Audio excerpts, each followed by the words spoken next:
del posgrado en la Facultad de Ciencias Políticas y Sociales. Es miembro de la Academia Mexicana de Ciencias y Distinguished Visiting Professor de la Universidad Hebrea de Jerusalén, entre muchas otras cosas. Cuenta con numerosas publicaciones en temas de identidad en América Latina, antisemitismo, sionismo, pluralismo, multiculturalismo, y ha sido merecedora de múltiples premios y reconocimientos. Así que es un honor y un privilegio darle la bienvenida a la doctora Otzer Lieberman.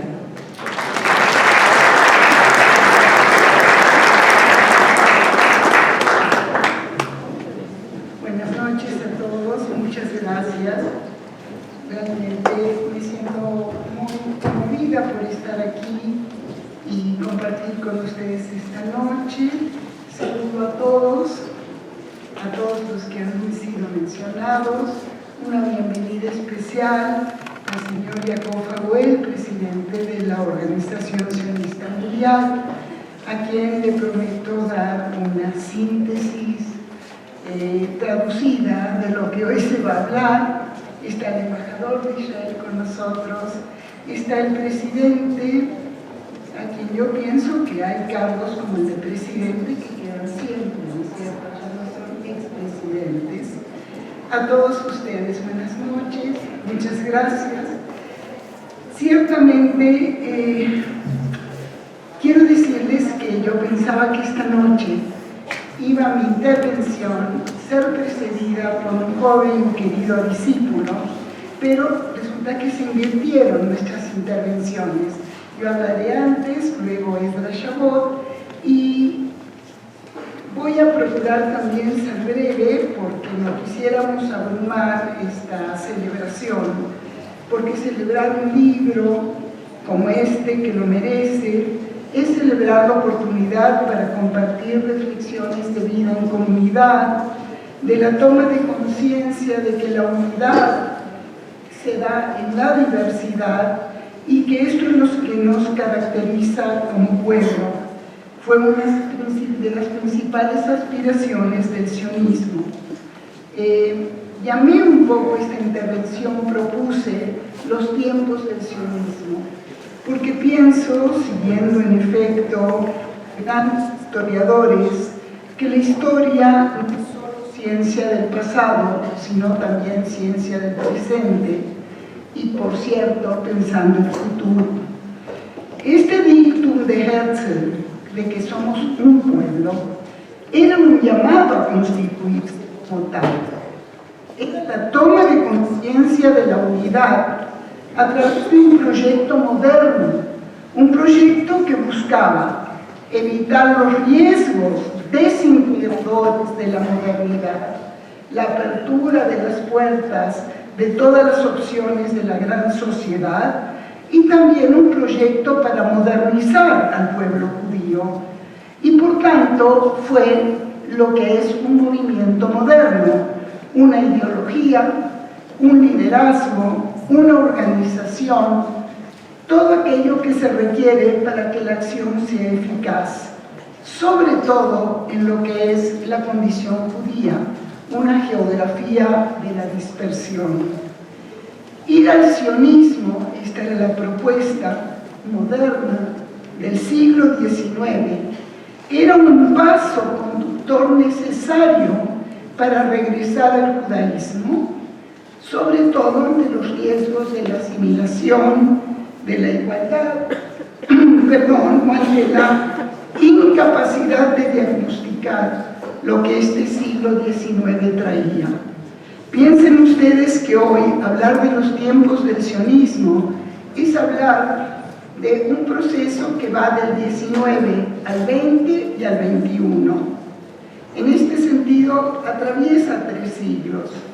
Como revolución dentro del pueblo judío, ha tenido y tiene una larga duración con todos los cambios que se van dando. La condición de diáspora llevó a que el sionismo fuera pensado como una propuesta para articular, para organizar la vida en un mundo judío en el cual la supervivencia histórica, religiosa, étnica, cultural estaba frente a cambios y que hoy por hoy del 19 hacia el 20, era también pensarse en términos nacionales. Todo estuvo puesto en juego en ese siglo XIX. Las relaciones entre el individuo y la comunidad, con qué se identificaban los judíos, con referentes tradicionales, nuevos focos de identidad individual y colectivo, la relación entre las comunidades judías del mundo, entre ellas y las sociedades circundantes. Era realmente un momento de gran efervescencia. Y entonces, creo que un modo de verlo es decir que los judíos del mundo, y sobre todo del mundo central que estaba cambiando, se encontraron ante la necesidad de cambiar, de transformarse, esto es, de aprender a ser otro sin dejar de ser uno mismo. Y este era un gran desafío. Y en efecto, el sionismo puede ser visto como producto de la modernidad y hoy por hoy también con los desafíos que tiene un mundo posmoderno. Quisiera decir que al sionismo, y voy a ser breve, muy breve, para no extender la noche, solo voy a reportar algunos puntos. Quienes me precedieron han sido muy claros en plantear cuáles son estos desafíos. Pero lo que quisiera destacar en primer lugar, que al incorporar al sionismo las condiciones de la vida judía, que eran tan diferentes en tantos lugares del mundo, fue simultáneamente un movimiento de liberación nacional que condujera a la concentración territorial, a la soberanía política del pueblo judío en la tierra de Israel y construir un Estado moderno en él. Gradualmente se fue planteando el objetivo de Estado. Esto es, se comenzó hablando de autonomía, de soberanía. Un Estado en el que privara la justicia social. Eso pensaron grandes líderes sionistas. Un Estado que llamaríamos democrático, porque nunca al pensar un Estado democrático fue visto como un atentado al carácter judío. Por el contrario, era un modo de cristalizar lo judío. Pero no solo fue eso. El sionismo también fue un proyecto de reconstrucción y renacimiento cultural que sentara las bases de una nueva vida judía. Esto es, un renacimiento cultural, una normalización social y económica, el regreso a la naturaleza, el regular la estructura donde estaba la estructura de clases, el construir un nuevo hombre, el hablar del trabajo hebreo. Y entonces fue un proceso global. Y yo quisiera decir, de un modo muy especial, que el rechazo a la condición judía de diáspora, la negación de la diáspora, convivió todo el tiempo simultáneamente con aspirar a renovar la vida judía. Esto es, no solo aquella que estaría en el Estado de Israel, sino también aquella que permanecería en la diáspora. Esta tensión entre la negación de la diáspora y la afirmación de la diáspora se hizo mucho más aguda cuando, siendo una ideología basada precisamente en un diagnóstico donde la diáspora era una condición anormal, porque esas eran las situaciones, debe enfrentarse a querer asumirse como quien dirija la construcción de una nueva vida judía en una nueva comunidad, como fue producto de las migraciones y como fue la realidad de México. En efecto, para ello, quisiera un vasito de agua, voy a pedirles, sí, gracias. En este sentido, más que ser un cuerpo ideológico homogéneo, un movimiento disciplinado, gracias. Más que ser eso, se desarrolló como una arena de debates. Gracias. Como una arena de debates entre protagonistas de las más variadas tendencias.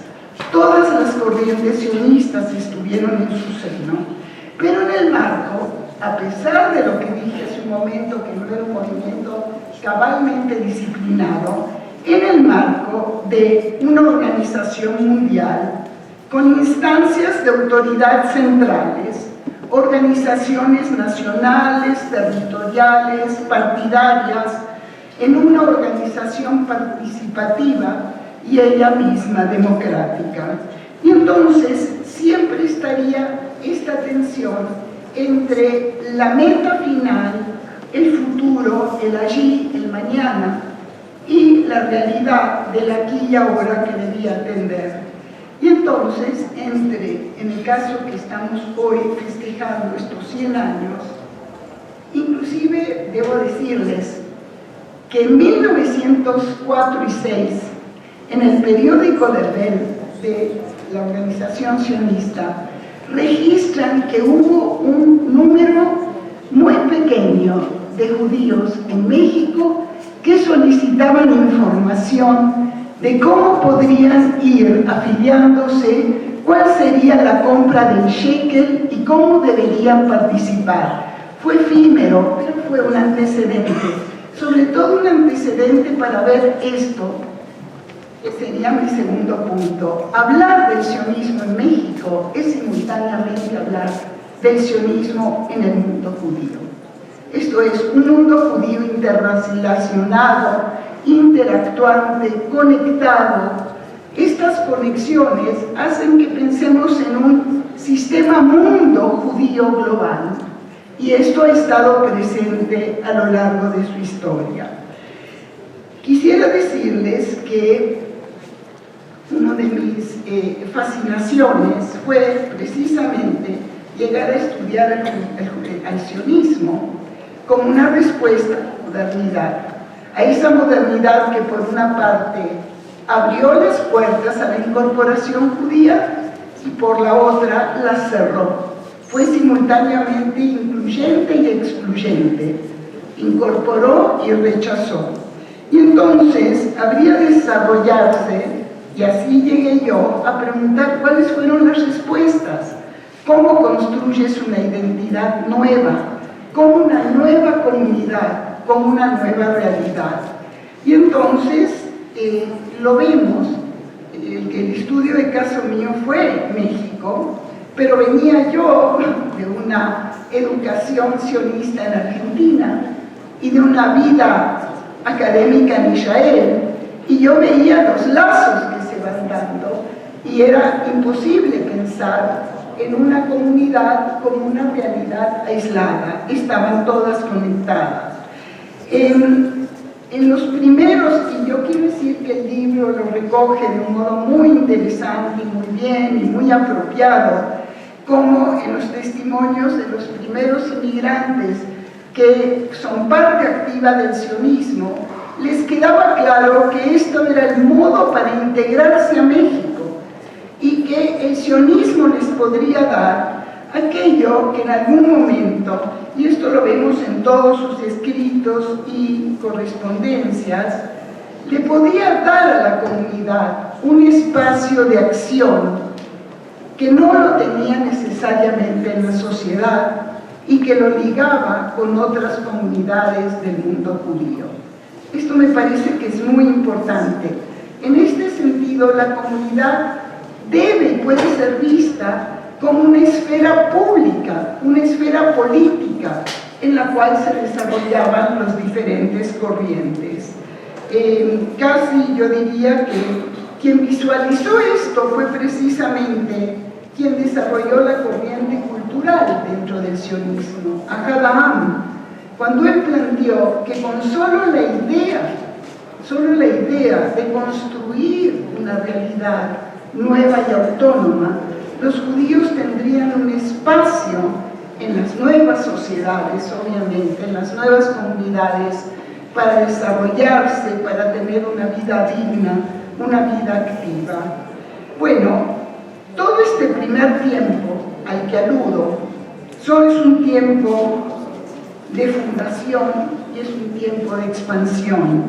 Es la expansión de la red educativa, los dilemas que tiene aquí el movimiento judío sionista organizado entre recaudación de fondos para Palestina en ese momento, Eretz Israel, que habría de ser para el Estado, y la creación de los movimientos juveniles. Como mencionaban al saludarlos, creo que ha sido pues un núcleo educativo, un núcleo de formación. Hoy me toca vivirlo junto a Daniel, con toda la Organización Mundial de los Movimientos Juveniles, donde está tan involucrada precisamente la organización sionista. Estos tiempos fueron tiempos de debates ideológicos, de la lengua, era el hebreo, cómo incorporar a quienes hablaban yiddish o a quienes hablaban, por ejemplo, ladino, o aún quienes provenían y básicamente hablaban las lenguas de los países del Imperio Otomano de la zona árabe. Pero se dieron nuevos tiempos y un segundo tiempo fuerte que quisiera destacar es la salida al espacio público. Esto es el salir a la sociedad para reclutar su apoyo para el Estado de Israel, es confrontar la realidad con las sociedades en la Guerra de los 6 días y es confrontar los tiempos de alianzas y tiempos cambiantes, las consecuencias de un gran éxito que deviene a nivel mundial también la fuente de un doble problema. El problema externo es el cuestionamiento de aquel David que deviene Goliat, la víctima que es calificada como victimario, aquella protesta, digamos, por las nuevas correlación de fuerzas en el mundo, básicamente los países árabes con la Unión Soviética entonces, y el sionismo es sometido a duras críticas. Internamente es el momento donde precisamente el haber llegado y alcanzado territorios que bíblicamente tenían un lugar central lleva a una, diría yo, santificación de la tierra por sobre la idea misma de lo que era construir un hogar nacional. Hay muchos elementos con los cuales no puedo detenerme, pero aquí han sido ya marcados. Por ejemplo, es impresionante cómo de las aksharot primeras, que en el libro tenemos las fotos de prepararse para ir a Eretz Israel, los viajes hoy por hoy de los jóvenes es ir a Israel para regresar y fortalecer las comunidades judías. Esto es el peregrinaje al hogar nacional. Es un requisito hoy para que las comunidades puedan continuar desarrollándose. También es los tiempos de las migraciones, los tiempos donde no solo los judíos de América Latina que emigran de un modo destacado y significativo desde la década de los años 70, por los diferentes procesos que se dan, es la época donde estas migraciones no solo van a Israel. Conocemos todo el movimiento que va a Estados Unidos y en este sentido, cómo se va redefiniendo el nexo con el centro, con el hogar nacional. Y aquí las cifras y las tendencias son absolutamente magníficas. Es como se redefine dentro del mundo global de migraciones, de otras diásporas. También se define el modo como las comunidades judías se relacionan entre sí, interactúan y ven al centro en nuevos términos, una interdependencia, ¿correcto?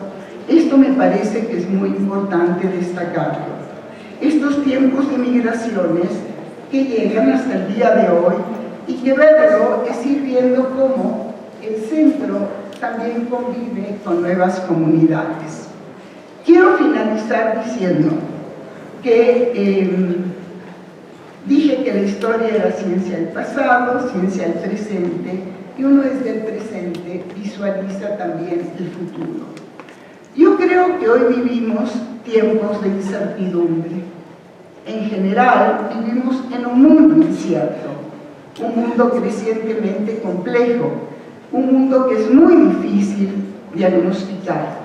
En este contexto, creo que las comunidades judías de la diáspora, donde redefinen también, hay elementos claves que no toqué, la educación y cómo va cambiando la ecología educativa, la recaudación de fondos y cómo va cambiando el sentido que tiene. Estos son elementos fundamentales. Pero regreso y digo, en este momento, la interdependencia, en efecto, la idea sionista de que somos uno, es uno en la diversidad, es uno respetando todas las diferencias que nos hacen ser un pueblo histórico, fuerte y vital, es uno que las preocupaciones hacia Israel hoy y los cambios que se dan llaman a la diáspora a ser copartícipe en nuevos términos, copartícipe en lo que es un proyecto de vida judía conjunto, copartícipe en lo que es construir el futuro.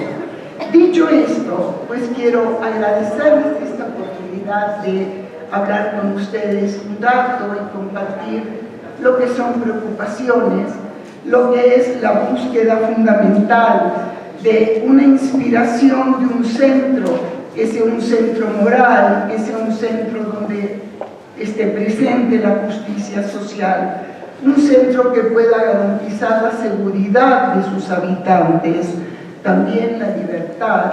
Todo ello son desafíos que no solo enfrenta Israel, lo enfrenta el mundo todo. Pensemos en nuestro continente, de Argentina a México y a Estados Unidos. Son tiempos de cambio. En ese sentido, recojamos lo más fuerte que tenemos del legado de una historia judía tan rica y tan llena en dar respuestas a nuevos desafíos. Dicho esto, pues deseo mucho éxito con el libro y deseo mucho éxito en general a que sigamos siendo capaces de imaginar un pueblo unido, fuerte, un pueblo que recoja esta tradición del diálogo interno. Muchas gracias.